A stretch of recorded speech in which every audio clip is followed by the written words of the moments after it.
இந்த 60-70 நாட்கள்ல நம்மளை சொல்றாங்க ரீல்ஸ் போற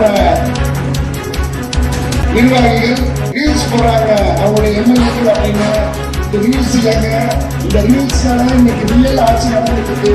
ஒரு உண்மையான ஒரு ஆட்சி நடந்துட்டு இருக்கு அப்படின்னா அது நம்முடைய தமிழக வெற்றிக்கழகத்தோட ஆட்சி, மக்கள் முதல்வரோட ஆட்சி.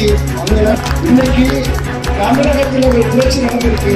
ஆனா இந்தியா முழுக்க உள்ள மாநிலங்கள்ல இந்த புரட்சி தேவைப்படுது அப்படின்னு சொல்லிட்டு இருக்காங்க.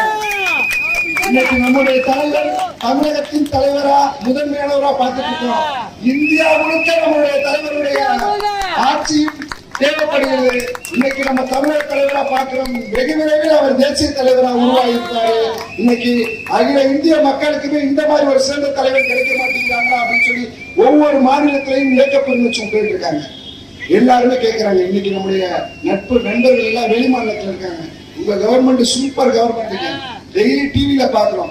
எல்லா மக்களுக்கும் இளைஞர்களும் யாருக்கு சட்டமன்றத்தை லைவ்ல கொண்டு போய் காமிச்சது அப்படின்னா நம்முடைய தமிழக முதல்வர் அவருடைய ஏற்பாட்டுல இன்னைக்கு சட்டமன்றம்னா எப்படி இருக்கும், சட்டசபைனா எப்படி இருக்கும், சட்டசபையில யார் எப்படி பேசுறாங்க, என்ன மாதிரியான விஷயங்கள் சேர்க்கிறாங்க அப்படிங்கிறத ஒவ்வொரு வீட்டுக்கும் கொண்டு போய் சேர்த்த ஒரே தலைவர் நம்முடைய மாண்புமிகு புரட்சி தலைவர். அவர்களுடைய வழிகாட்டுதல் இன்னைக்கு ஆட்சி சிறப்பாக நடந்தது. இன்னொரு விஷயத்தை நம்ம கேட்டுக்கணும்.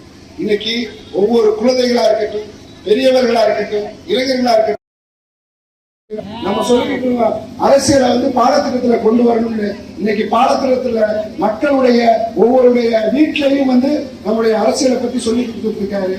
மக்களும் தெரிஞ்சுட்டு இருக்காங்க.